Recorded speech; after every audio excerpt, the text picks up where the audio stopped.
ওদের দুজনের কাছ থেকে আমরা কিন্তু প্রতিষ্ঠানও 5 টাকা পাইনি, আমরাও কোনো ব্যক্তিগতভাবে কেউ কোনো ইন্টারেস্ট আমরা পাইনি।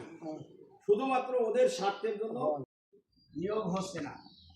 দীর্ঘদিন নিয়োগ, বিভিন্ন বাধা বিপত্তির মাধ্যমে কোনো পদে নিয়োগ হচ্ছে না। প্রিন্সিপাল, ভাইস প্রিন্সিপাল সহ আরও কয়েকটা পদ, গড়ে 7টা পদ। এই 7টা পদে আমরা নিয়োগ দিতে পারতেছি না। আমাদের কি করা যাবে? নিয়োগ দিতে হবে। সিদ্ধান্ত নেওয়া হলো। সিদ্ধান্ত নিয়ে নিয়ম অনুযায়ী আপনার পত্রিকা বিজ্ঞপ্তি দেওয়া হলো। পত্রিকা বিজ্ঞপ্তি দেওয়ার সাথে সাথেই আপনার বিরোধিতা শুরু হয়ে গেল। আমার সম্মানিত সদস্য কয়েকজন আমার রিংয়ে বলতেছে যে আপনার পত্রিকা বিজ্ঞপ্তিতে দেওয়া হয়নি। শিক্ষকরাও একজন আমাকে বললো যে পত্রিকাই তো হয়নি, বিজ্ঞপ্তিই হয় নাই, এ কোনো বিজ্ঞপ্তি কোনো কাজ হবে না। আমি বললাম যাক, আলহামদুলিল্লাহ, যদি না হয় সেটা তো সরকারিভাবে সেটা তো বুঝবে যারা যেখানে যেভাবে হবে। মানে অর্থাৎ আমি বুঝতে চাচ্ছি আমার ওই বিজ্ঞপ্তির থেকে এলো শুরু হয়ে গেল বিরোধিতা। কে বা কারা করছে সেটা আমার কাছে জানা আছে, আমি সেটা বলতে চাচ্ছি না। যারা করছে তারা হয়তো সেটা চিনতে পারছে, তারা কীভাবে করছে জানি না। যাই হোক, সেই বিজ্ঞপ্তির আলোকে আমরা পরবর্তীতে নিয়ম অনুযায়ী নিয়োগ বোর্ড গঠন করে, আপনার পূর্বে যারা দিয়েছিল নিয়ম আপনারা সকলে কম বেশি জানেন যে কর্তৃপক্ষ ইচ্ছে করলে ওই পিছনের দরখাস্তগুলো বাতিল করতে পারে, আবার বহাল রাখতে পারে।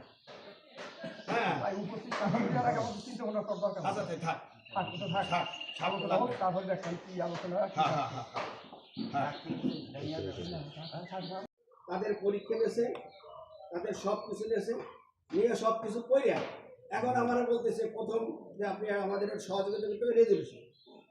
আমি সঙ্গে সঙ্গে আমার শিক্ষক মণ্ডলী, শিক্ষক প্রতিনিধি যারা, তাদেরকে আমি আগেই মোবাইল করে জানাইছিলাম যেরকম 2টা পদের ব্যাপারে কিন্তু প্রতিষ্ঠানে যদি সৃষ্টি হয়, যদি লোক বাড়বে, আপনারা কি বলেন? ওদের কাছে যদি আমাদের বাড়ে অসুবিধা নেই, চলুন।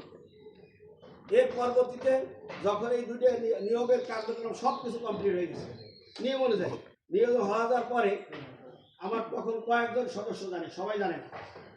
পরবর্তীতে আমি মাদ্রাসায় আইসে শিক্ষকদের নিয়ে বসে বললাম যে এরকমভাবে এই সব কিছু তো হয়েছে, সামনের মাসে মানে একজনের বিল আসতে পারে আর পরবর্তী মাসে আরেকজনের বিল আসতে পারে। তাই যে কেমন হলো আমরা আগে তো জানলাম। আমি বললাম ঘটনাটি এই, সবাইকে যদি সবসময় যদি জানানো যাইতো বা তো, তাহলে আমার ওই 7 জনের নিয়োগও আমি দিতে পারতাম না। বিভিন্ন ধরনের বাধা বিপত্তি আমি মাদ্রাসার স্বার্থে, নিয়োগের স্বার্থে, বৃহত্তম স্বার্থে আমি ওনাদের সাথে কথা বলতেছিলাম। আপনারা এটা আমার সভাপতি হিসাবে আমার আপনাদের বলা উচিত ছিল আগেই, কিন্তু আমি এটা বলি নাই। যেটা আপনাদের কাছে আমি দুঃখিত, মর্মহত, ক্ষমা, এরকমভাবে সব শিক্ষককে আমি তখন দিচ্ছি। এর আগে কিন্তু মুষ্টিপাত কয়েকজন জানতো, সবাই জানতো, সকল শিক্ষককে বলা হয়। কমিটির লোকও 2-3 জন জানতেন। পরবর্তীতে সবাইকে ডেকে আমি সে কথা বলছি যে আমি সভাপতি হিসাবে এইভাবে সব কিছু করা হয়েছে। আমি যদি এটা প্রতিষ্ঠানের স্বার্থে হয়, প্রতিষ্ঠানের মঙ্গলার্থেও যদি হয়, এটা তো আমরা জানতে হলো না, এটা কেমন হলো? আমি বলে এই ঘটনা আমি তো অবস্থার পরিপ্রেক্ষিতে এইভাবে করা লাগছে। তখন রেজুলেশনে আমার কমিটিতে সবাই যারা ছিলেন ওই কিন্তু উপস্থিত ছিল ওই প্রিন্সিপাল রুমে। ওরা তখন কিন্তু আপনার সেই নিয়োগের রেজুলেশনে সইতেছে, যোগদানেরটাও সইতেছে, সব কিছু কমপ্লিট করিয়া আমরা তাদেরকে পাঠিয়ে দিয়েছি। দেওয়ার পরেই তারা বিল একজনের আইসে প্রথম মাসে, একসাথে তো সব আসে না, দেখা গেলো যে অনেক সময় পরপর আসতে পারে। প্রথম একজনের আইসে নভেম্বরে, বুঝি আমরা নভেম্বরের পরে মনে হয় আইসে ডিসেম্বরে, তাই না? এইভাবে আসছে। মানে আমি আপনাদের সকলের কাছে আমার উদ্যত আহ্বান বা হলো যে আমি প্রতিষ্ঠানের স্বার্থে, নিয়োগের স্বার্থে আমি এটা করছি। খোদার কসম করে বলতেছি, রমজান মাস ওদের দুজনের কাছ থেকে আমরা কিন্তু প্রতিষ্ঠানও 5 টাকা পাইনি, আমরাও কোনো ব্যক্তিগতভাবে কেউ কোনো ইন্টারেস্ট আমরা পাইনি। শুধুমাত্র ওদের স্বার্থের জন্য, ওদের ইসের জন্য, কি স্বার্থে? ওই যে 7 জনের নিয়োগ স্বার্থের জন্য, প্রতিষ্ঠানের স্বার্থের জন্য আমরা এইটা করছি। এটা আমি আপনার এলাকার মানুষ, এটা আপনাদেরকে আমার আরো আগে জানানো উচিত ছিল। এই যে নিয়োগ হয়েছে কত আগে, এত কিছু লেখালেখি, বহুত কিছু হয়েছে। এটা সঙ্গে সঙ্গে আমি রহমান ভুইয়া থাকলে ভালো হয়। রহমান ভুইয়া সবকে আছেন? ওনার সাথে আমার মাঝে মধ্যে কথা হয়েছে, বলছি আমি আপনাদেরকে আরো আগে এই সমস্ত ঘটনাগুলো খুঁজে আপনাদের কাছে আমার আরো আগে বলা উচিত ছিল। এটা আমি আসলেই সময় মতন আপনাদের বলতে পারি না বিধায় বিভিন্ন পারিপার্শ্বিকতার কারণে, ব্যক্তিগত আমার বিভিন্ন ঝামেলার কারণে এটা আমি আপনাদের কাছে আরো আগে বললে অবগত করতে পারিনি। ভালো হইতো আমি এটা আল্লাহর হস্তে মাহে রমজানের রোজা রেখে আপনাদের কাছে আমি সবিনয় অনুরোধ করছি, প্রতিষ্ঠান আমার আপনার সবাই, ব্যক্তির থেকে প্রতিষ্ঠানের মূল্য বেশি। প্রতিষ্ঠানের এই যে বিভিন্ন ধরনের লেখালেখি হয়েছে, আমার ছবি দিয়ে পর্যন্ত বিভিন্ন ধরনের লেখালেখি হয়েছে, আমার বিভিন্ন ধরনের লোকজন আপনি বলছে এটা প্রতিবাদ করেন না কেন? আমি বলে আমি প্রতিবাদ করবো না, আমি এটা প্রতিবাদ করবো না, মহান আল্লাহই প্রতিবাদের ব্যবস্থা করবে।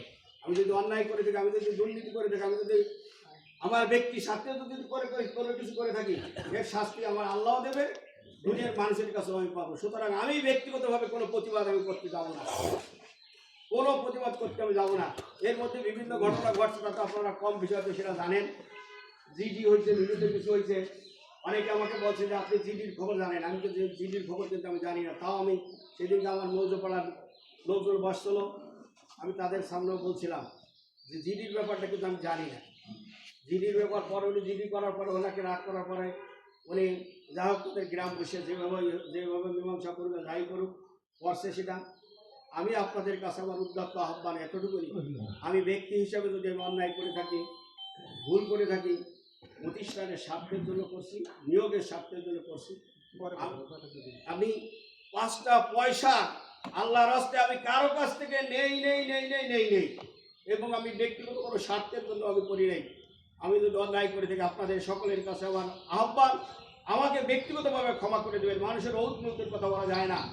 আমি এখানে আসি, কালকে নাও থাকতে পারি, কিন্তু আপনারা এরপরে আমার কাছ থেকে সব ঘটনা আপনারা শুনলেন, অবগত হলেন। এরপরে যেটা করলে ভালো হয়, আপনারা কল্যাণ মঙ্গল যেটা করলে ভালো। যদি আজ আপনারা আমাকে বলেন যে আপনি সভাপতির অযোগ্য আপনি সভাপতি না, আমি চলে যাবো, কোনো আপত্তি নাই, কিন্তু মনে রাখতে হবে প্রতিষ্ঠানটা কিন্তু বড় জিনিস। প্রতিষ্ঠানের সামান্যতম কিঞ্চিত পরিমাণ যদি আমার দ্বারা ব্যক্তি দ্বারা যদি ক্ষতি হয়, তাহলে আমি ব্যক্তিগতভাবে দায়ী থাকবো। আপনাদের সকলের কাছে আমার আহ্বান, আমাকে আল্লাহর হস্তে আপনাদের আগেই জানানো উচিত ছিল, জানাতে পারি না, বিধায় আমি দুঃখিত এবং ক্ষমা প্রার্থী। আল্লাহ তাআলা আমাদেরকে মাফ করে দিক। সকলে বলেন আমিন। আল্লাহ তাআলা এই মাদ্রাসার মঙ্গল সামনে যাতে সুন্দর এবং সুষ্ঠুভাবে পরিচালিত হয়, যার দ্বারা হোক যেভাবে হোক, সেই সর্বাঙ্গীন সহযোগিতা আপনারা করবেন এই প্রত্যাশা রেখে আপনাদের সকলের সুস্বাস্থ্য কামনা করে আমি আবারও আপনাদের কাছে মহান আল্লাহ আমাদের নিয়োগ দিতেই হবে। সবাই কথা, আমাদের মানিকজনের প্রশ্ন, নিয়োগের ব্যবস্থা আপনারা করতেই হবে। আমি বললাম যে দেখি আমরা একটা চেষ্টা করি, তাহলে কি করা যায়। চেষ্টা আপনারা সহযোগিতা করেন, তাহলে আমি হয়তো পারবো, আশা করি। বা আমরা সবাই আছি, আমরা গ্রামের ওই হুমাও ছিল, আমার সেখানে আমার ডাক্তার হুমা গেছিল, রহমান বইয়া ছিল, আর অন্যান্য লোকজন মুরব্বীরা যারা গেছিলেন, তাদের একই কথা যে আমাদের গ্রাম প্রতিষ্ঠান, আমাদের এলাকার আমরা পিছনে পারিনি, বিভিন্ন কারণে, যে কোনো কারণে আমাদের নিয়োগের ব্যবস্থা করতে হবে। তুমি পারবা। আকরাম স্যার মনে হয় গেছিল কিনা আমার খেয়াল নাই। যাও, এরকমভাবে আপনি যেভাবে পারেন, মোট কথায় এক কথায় শর্ত হলে একটা নিয়োগ দিতেই হবে আপনার। কিভাবে তখন আমি জানি না, আমরা জানি না, আপনার দিতেই হবে। এই কথা বলার পরে আমি বললাম যে তাহলে আপনারা সহযোগিতা করেন। কি সহযোগিতা? আমি বললাম আপনাকে গ্রামবাসীর একটা দিতে হবে, লিখিত দিতে হবে। গ্রামবাসী একটা লিখিত দিয়েছে। শিক্ষক মন্ডলী বললাম যে আপনারা কি তাহলে আমাদের নিয়োগ আমাদের দিতেই হবে, যেভাবে আমাদের দিতে হবে। আমি বলে তাহলে আপনার জন্য রিটেন দিতে হবে। ওনারা একটা রিটেন দিয়েছে, রিটেন দিলে এরপরে কমিটি লোকেরা বললাম, কমিটিও একটা রিটেন দিয়েছে। এই সমস্ত রিটেনগুলো নিয়ে আমি যখন উপস্থাপন এখানে করছি, তখন তারা বলছে যে আমরা এত রিস্ক নিতে দেবো, আমাকে কি লাভ, আমাদের কি লাভ। আপনারা এখান থেকে এই 7 জনের মধ্যে থেকে আমাদের কমপক্ষে 2 জন লোক নিতে হবে। অসম্ভব। অফিস থেকে অসম্ভব, আমি মাপ চাই, অসম্ভব, আমার দ্বারা সম্ভব না। এই 77 জনের মধ্যেই থেকেই হতে হবে। অন্য তাদের কোনো দরখাস্ত দেয় না, কিছু নেই, ব্যবস্থা করতে হবে। আমি পারবো না, এটা আমার দ্বারা সম্ভব হবে না। আমার এলাকার বাইরে যদি আমরা যদি পরবর্তী যদি পদ সৃষ্টি করে যদি আমরা কোনোভাবে যদি নিতে পারি তখন আপনি সহযোগিতা করবেন। আমি অবস্থার পরিপ্রেক্ষিতে তখন তাদের সাথেও আমার কথা দিতে হয়েছিল, হয় আমি পারবো ইনশাআল্লাহ, আমি পারবো। তাদের সাথে আমার তখন কথা দেওয়া লাগছে। এদিকে কিছুটা প্রিন্সিপালও জানে, অন্যান্য লোকজনও জানে যে কিভাবে করা লাগছে, কোথায় কিভাবে ভর্তি হয়েছে। ইউনো অফিসে ইউনো স্যারের কাছে বলা হয়েছে, ডিসি অফিস করে ডিসি সে জায়গা বলা হয়েছে, থানা বলা হয়েছে, ডিজি সর্বশেষ যখনই ডিজি ওই কথা বলছে অফিসের লোক থেকে আমরা বলছি যে ইনশাল্লাহ আপনারা যদি দুইটা পথ আমাদের সৃষ্টি করে দিতে পারেন, আমাদের যা আসে সুবিধা পাবো সেটা তো আমরা আছি, যদি আপনারা চেষ্টা করে পারেন তাহলে আমরা সহযোগিতা করবো। এই সহযোগিতার কারণে পরবর্তীতে ওরা আমাদের তড়িৎ গতিটা ডেট দেয়। 4 তারিখ আমাদের ডেট দিয়েছিল। যদি ওই 4 তারিখে নিয়োগ যদি না হতো তাহলে আমরা 5 তারিখে কিন্তু পরিবর্তন হয়ে গেছিল, আপনারা জানেন কিনা। 5 তারিখে পরিবর্তন হয়ে গেছে, আর নিয়োগ দেওয়া যাবে না। উন্নত জানে সবকিছু। উন্নত তখন বলছে যে আপনার একটাই সুযোগ, আপনি 4 তারিখ আপনি কি এই কার্ডগুলো এই আবার এর ভিতরে আবার অনেক হয়েছে, অনেকে কার্ড পায়নি, সে অভিযোগ করেছে। ওইখানে প্রিন্সিপাল ভাইস প্রিন্সিপালের লোকজন যারা প্রার্থী ছিল এই যশোরের মকসিদপুরের কয়েক আলাদা ভাবে ওইখানে মানে মোট কথা এত এরকম ফাইল হয়ে গেছে ডিডি অফিসে, ব্যক্তিগতভাবে দিচ্ছে, সম্মিলিতভাবে দিচ্ছে। আবার ওদিকে হাইকোর্টের অভিযোগ, বিভিন্ন অভিযোগ দেওয়ার পরে হ্যাঁ ওরা বলছে যে আপনি একটুই করেন, এই যারা অভিযোগ দিচ্ছে তারা কার্ড পায় নেই, এদের কাছ থেকেই আনতে হবে পদটা, মানে তারা যে কার্ড পায় নেই বা পরে পাইছে এটা আনতে হবে।